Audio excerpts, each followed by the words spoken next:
ஓம் ஸ்ரீ சத்குரு சாய்நாதரின் திருவடிகள் போற்றி.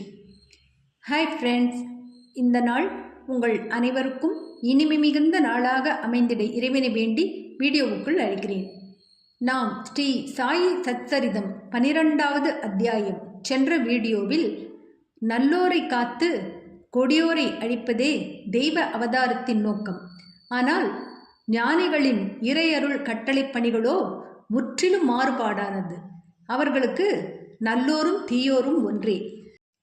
தீயோர்களுக்காக வருந்தி அவர்களை நெறிப்படுத்துகிறார்கள். அவர்களுடைய பவசாகரத்தை குடிக்கும் அகஸ்தியர் அல்லது அறியாமை இருளை ஒழிக்கும் ஆதவன் ஆவார்கள். பக்தர்களின் நன்மைக்காக அவதரிக்கும் இத்தகையவர்களுள் நம் சாயியும் ஒருவரே என்றும், தன்னுடன் சீரடியில் ஒரு வாரம் தங்கியிருக்க எண்ணி வந்த காக்கா மகாஜனியை அவர் எஜமானருக்கு இவருடைய உதவி அவசரமாக தேவைப்பட்டதால் அவரை மறுநாளே அவருடைய வீட்டிற்கு போகும்படி ஆணையிட்டதையும், உடல்நலம் குன்றிய பிள்ளையுடன் சில நாட்கள் தங்கி வர எண்ணியிருந்த திருமதி நிமோன்கர் ஆசையை அறிந்த சாய்பாபா அவர் விருப்பப்படியே நிகழ அவரை அனுமதித்ததையும், நாசிக்கை சேர்ந்த முலே சாஸ்திரிக்கு அவருடைய காலஞ்சென்ற குரு கோலப் சுவாமியாக தரிசனம் தந்து அவரை மகிழ்ச்சி வெள்ளத்தில் திக்குமுக்காட செய்ததையும், மேலும் டாக்டருக்கு அவருடைய தூக்கத்தில் பேரானந்த நிலையை அனுபவிக்க அருள் பாலித்ததையும் கண்டு நம் பக்தியும் விசுவாசமும் சாய் பாபாவின் மீது மேலும் பலப்படுவதை கண்டோம். இந்த அத்தியாயத்தில் மேலும் பல சாய் லீலைகளைத்தான் பார்க்க போகிறோம். வாங்க வீடியோவுக்குள் சென்று அவருடைய அனைத்து லீலைகளையும் தெரிந்து கொள்வோம். அத்தியாயம் 13. மேலும் பல சாயி லீலைகள். வியாதிகள் குணமாக்கப்படுதல். பீமாஜி பாடில், பாலா ஷிம்பி, பாபு சாஹேப் பூட்டி, ஆலந்தி சுவாமி, காக்கா மகாஜனி, ஹர்தாவை சேர்ந்த தத்தோபந்த். மாயின் அளவரியா சக்தி. பாபாவின் மொழிகள் எப்போதும் சுருக்கமானவை, மிருதுவானவை, ஆழமானவை, பொருள் செறிந்தவை, திறமையானவை, நன்றாக சமநிலைப்படுத்தப்பட்டவை. அவர் எப்போதும் திருப்தி அடைந்தவராய் இருந்தார். எதற்கும் கவலைப்படவில்லை.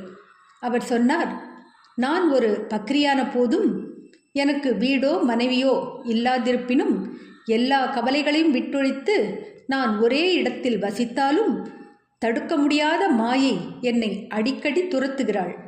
என்னை மறந்தாலும் அவளை மறக்க முடியவில்லை. அவள் என்னை எப்போதும் சூழ்ந்து கொள்கிறாள். பரமாத்மா ஸ்ரீ ஹரியனுடைய இந்த மாயை தோற்ற சக்தி பிரம்மா மற்றவர்களையும் துரத்துகிறது.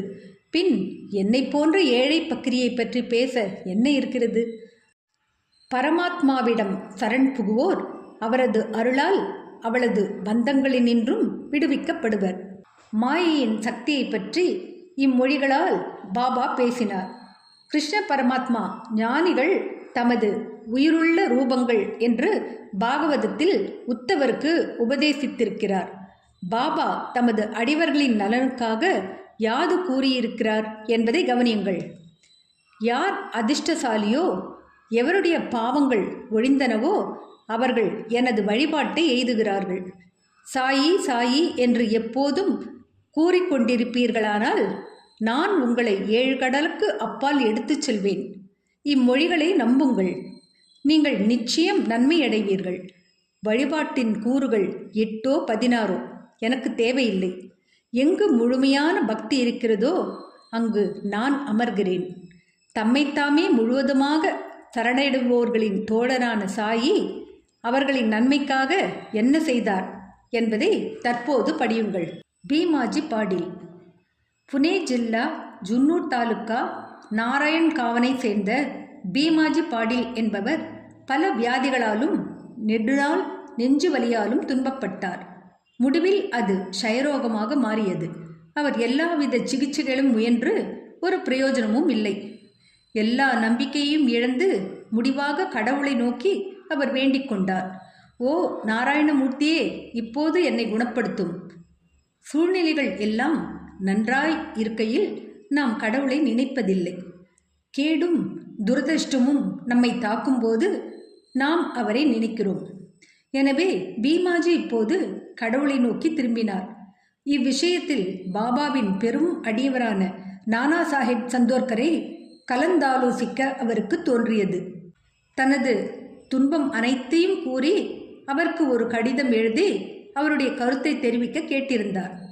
நானா தமது பதிலில் ஒரே ஒரு வழிதான் இருக்கிறது, அதாவது பாபாவின் பாதங்களில் நின்று உதவி பெறுவதே ஆகும் என்று கூறினார். ஷீரடிக்கு அவர் அழைத்து வரப்பட்டு பாபாவின் முன்னர் அமர்த்தப்பட்டார். நானா சாஹேபும் ஷாமாவும் மாதவராவ் தேஷ்பாண்டே அங்கு இருந்தனர். முன்னைய தீய கர்மங்களாலேயே இவ்வியாதி என்று பாபா சுட்டி காண்பித்து முதலில் இதில் தலையிட தீர்மானம் இல்லாதவராய் இருந்தார். நோயாளியோ தாம் அனாதரவானவர் என்றும் அவரையே சரணாகதி அடைந்திருப்பதாகவும் அவர்தாம் கடைசி கதி என்றும் கருணை காட்டும்படியும் கூறி அலறத் தொடங்கினார். அப்போது பாபாவின் உள்ளம் உருகியது. அவர் கூறியதாவது, பொறு, உன்னுடைய கவலைகளை தூர ஏறி, உன்னுடைய துன்பங்கள் ஒரு முடிவுக்கு வந்துவிட்டன. ஒருவன் எவ்வளவுதான் நசுக்கப்பட்டு வேதனைப்பட்டவனாக இருப்பினும் இம்மசூதியில் கால் வைத்த உடனேயே அவன் மகிழ்ச்சியின் பாதையில் செல்கிறான். இங்கே உள்ள பக்கிரி மிகவும் அன்பானவர். அவர் இவ்வியாதியை குணப்படுத்துவார். எல்லோரையும் அன்புடனும் ஆசையுடனும் பாதுகாப்பார். 5 நிமிடத்திற்கு ஒரு முறை நோயாளி இரத்த வாந்தி எடுத்துக்கொண்டிருந்தார். ஆனால் பாபாவின் சன்னிதானத்தில் எவ்வித வாந்தியும் இல்லை.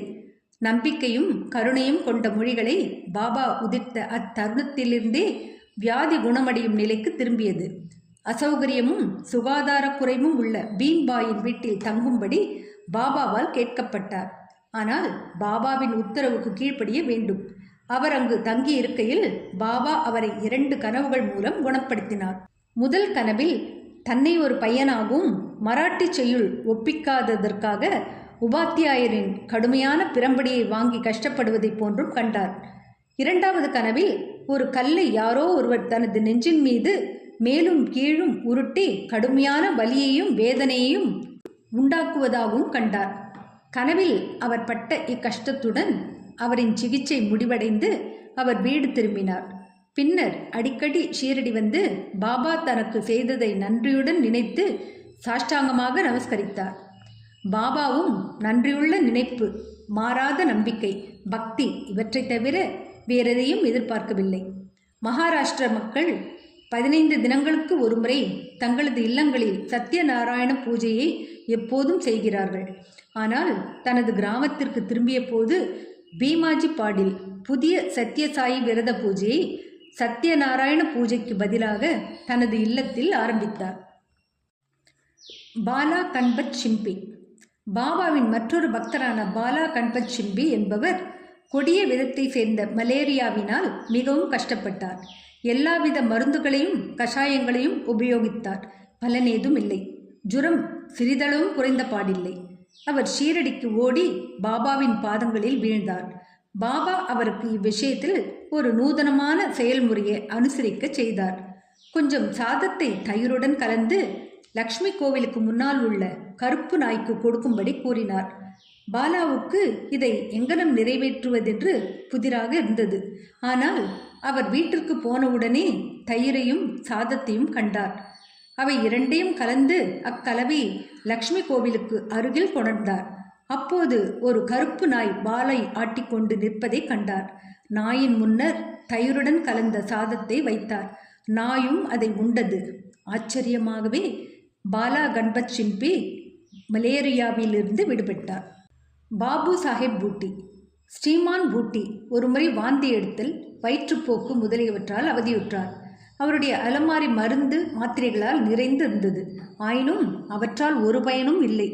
வாந்தி எடுத்து வயிற்றுப்போக்கு ஆனதன் காரணமாக பாபு சாஹேப் மிகவும் தளர்ச்சி அடைந்தார்.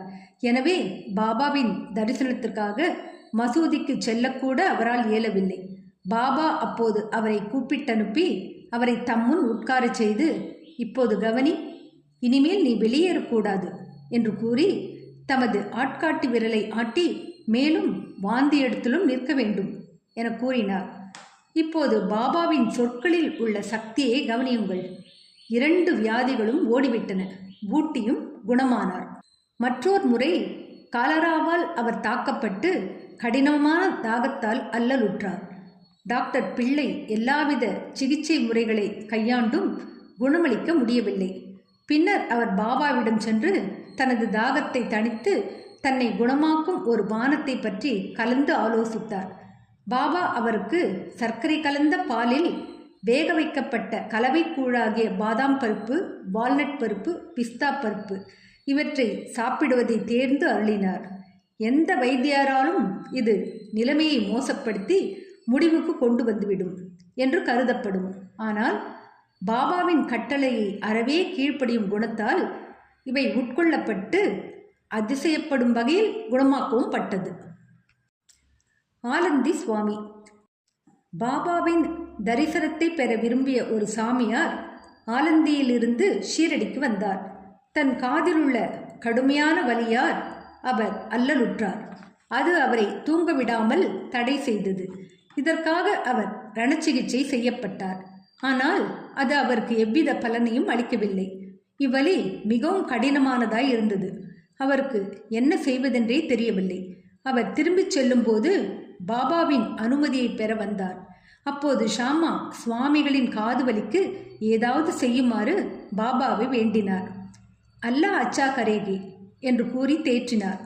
பிறகு சுவாமிகள் புனேவுக்கு திரும்பினார்.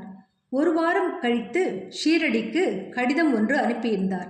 அதில் தனது காது வலி மறைந்துவிட்டது என்றும் வீக்கம் இருந்தது என்றும் அவ்வீக்கத்தை போக்குவதற்காக பம்பாய்க்கு ரணச்சிகிச்சை செய்து கொள்ள சென்று இருந்ததாகவும், ஆனால் டாக்டர் காதை சோதித்துவிட்டு ரணச்சிகிச்சை தேவையில்லை என கூறியதாகவும் குறிப்பிட்டிருந்தார். பாபாவின் மொழிகளுக்கு அத்தகைய ஆற்றல் இருக்கிறது. காக்கா மகாஜனி. பாபாவின் மற்றொரு அடிவரான காக்கா மகாஜனி என்பவர் ஒருமுறை வயிற்றுப்போக்கால் அவதியுற்றார்.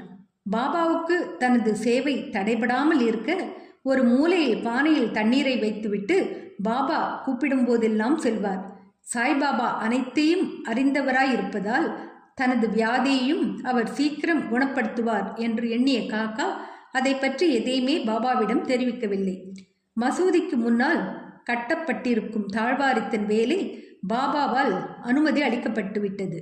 ஆனால் உண்மையில் வேலை தொடங்கியவுடன் பாபா கொந்தளிப்புற்று பலமாக கூச்சலிடத் தொடங்கினார். எல்லோரும் ஓடினார்கள். காக்காவும் ஓடினார். பாபா அவரை பிடித்து அங்கேயே உட்கார வைத்தார். பின்னர் நேரிட்ட குழப்பத்தில் யாரோ ஒருவர் ஒரு சிறிய நிலக்கடலை பையை விட்டு ஓடியிருந்தார். பாபா கை நிறைய கடலை பருப்புகளை எடுத்து தமது கைகளால் அவற்றை தேய்த்து தோலை ஊதி துத்தமான கடலை பருப்புகளை காக்காவிடம் கொடுத்து சாப்பிடச் சொன்னார். திட்டுவது, கடலையை சுத்தம் செய்வது, காக்காவை அவற்றை சாப்பிடச் செய்வது என்பன சமகாலத்தில் நடைபெற்றன. பாபா தாமே சிலவற்றை சாப்பிட்டார். பையில் உள்ளவை தீர்ந்ததும் பாபா அவரை தாம் தாகமாய் இருப்பதால் தண்ணீர் கொணரச் சொன்னார். கூஜா நிறைய காக்கா தண்ணீர் கொணர்ந்தார். பின்னர் பாபா சிறிது தண்ணீர் அருந்திவிட்டு காக்காவையும் தண்ணீர் குடிக்கும்படி கூறினார். பாபா அப்போது, உனது வயிற்றுப்போக்கு நின்றுவிட்டது, நீ இனிமேல் தாழ்வாரத்தின் வேலையை கவனிக்கலாம் என்று கூறினார். இதற்கு இடையில் ஓடிப்போனவர்கள் எல்லாம் திரும்பி வந்தனர். தனது வயிற்றுப்போக்கு நின்று போன காக்காவும் திரும்பி வந்து வேலையில் கலந்து கொண்டார். நிலக்கடலையா வயிற்றுப்போக்குக்கு மருந்து? நிகழ்கால மருத்துவப்படி நிலக்கடலை வயிற்றுப்போக்கை மிகவும் அதிகரிக்கும், அதை குணப்படுத்தாது. பாபாவின் மொழிகளே இவ்விஷயத்திலும் மற்ற விஷயங்களிலும் உள்ள உண்மையான சிகிச்சையாகும். ஹர்தாவை சேர்ந்த தத்தோபந்த். ஹர்தாவிலிருந்து வந்த தத்தோபந்த் என்னும் பெருந்தகை 14 ஆண்டுகளாக வயிற்று வலியால் அல்லலுற்றார். எவ்வித சிகிச்சையும் அவருக்கு எந்த பலனையும் அளிக்கவில்லை. பின்னர் பாபா பார்வையாலேயே வியாதியை குணப்படுத்துகிறார் என்ற அவரின் புகழை கேள்விப்பட்டு ஷீரடிக்கு ஓடி வந்து பாபாவின் பாதங்களில் வீழ்ந்தார். பாபா அவரை அன்புடன் நோக்கி ஆசீர்வாதங்கள் அளித்தார். பாபா தமது கரத்தை அவர் தலையின் மீது வைத்து ஆசீர்வாதத்தையும் ஊதியையும் அளித்த பின் அவர் குணமடைந்தார். அதற்கப்பால் இவ்வியாதியை பற்றிய எவ்வித தொந்தரவும் இல்லை. இந்த அத்தியாயத்தின் முடிவில் 3 நிகழ்ச்சிகள் அடிக்குறிப்பில் காணப்படுகின்றன. 1. மாதவ்ராவ் தேஷ்பாண்டே மூலவியாதியால் அல்லலுற்றார். பாபா அவருக்கு சோனாமுகியின் சூரத் தாவாரை மிதமான பேதி மருந்து கஷாயத்தை தேர்ந்து கொடுத்தார். இது அவரை குணமாக்கியது. 2 ஆண்டுகளுக்கு பின் இத்தொந்தரவு மீண்டும் தலையெடுத்தது. மாதவராவ் பாபாவை கலந்தாலோசிக்காமல் அதே மருந்தை உட்கொண்டார். பெருமளவிற்கு இது வியாதியை அதிகப்படுத்தியது. ஆனால் பின்னர் அது பாபாவின் அருளால் குணமாக்கப்பட்டது. 2. கங்காதர் பந்த் என்ற காக்கா மகாஜனியின் அண்ணன் பல ஆண்டுகளாக வயிற்று வலியால் அவதியுற்று கொண்டிருந்தார். பாபாவின் புகழை கேள்விப்பட்டு ஷீரடிக்கு வந்து தன்னை குணமாக்கும்படி வேண்டிக் கொண்டார். பாபா அவரின் வயிற்றை தொட்டு கடவுள் குணமாக்குவார் என்று கூறினார். அது முதற்கொண்டு அவருக்கு வயிற்று வலி ஏதுமில்லை. அவர் முழுவதுமாக குணமாக்கப்பட்டார். 3. ஒருமுறை நானா சாஹேப் சந்தோர்கரும் கடுமையான வயிற்று வலியால் அல்லலுற்றார். இரவு பகல் முழுவதும் அவரால் இருப்பு கொள்ள முடியவில்லை. டாக்டர்கள் ஊசி போட்டும் பலனளிக்கவில்லை. பின்னர் அவர் பாபாவை அணுகினார். பின்னவர் அவரை பர்பி என்ற இனிப்பு பண்டத்தை நெய்யுடன் உண்ணச் சொன்னார். இச்செயல்முறையை பின்பற்றியதும் அவர் முழுக்க குணமடைந்தார். பாபாவின் சொற்களும் கருணையுமே பல்வேறு வியாதிகளை நிரந்தரமாக குணப்படுத்திய உண்மையான மருந்தாகும் என்று இக்கதைகள் நமக்கு காட்டுகின்றன. மருந்துகளோ மாத்திரைகளோ அல்ல. ஸ்ரீ சாயியை பணிக. அனைவருக்கும் சாந்தி நிலவட்டும். அடுத்த அத்தியாயத்தில் நாந்தேடை சேர்ந்த ரத்தன்ஜி வாழ்வில் நிகழ்த்திய அற்புதம், தட்சிணை பற்றிய தத்துவம் போன்றவற்றை தெரிந்து கொள்ளப் போகிறோம். என்ன ஃப்ரெண்ட்ஸ், இந்த வீடியோ பிடிச்சிருந்தா லைக் பண்ணுங்கள், ஷேர் பண்ணுங்கள், சேனலை சப்ஸ்கிரைப் பண்ணுங்கள். எனக்கு இதுவரை சப்ஸ்கிரைப் பண்ணியுள்ள அனைவருக்கும் என்னுடைய மனமார்ந்த நன்றிகள். மீண்டும் அடுத்த வீடியோவில் சந்திக்கும் வரை உங்கள் அனைவருக்கும் நன்றி கூறி விடைபெறுகிறேன். வணக்கம்.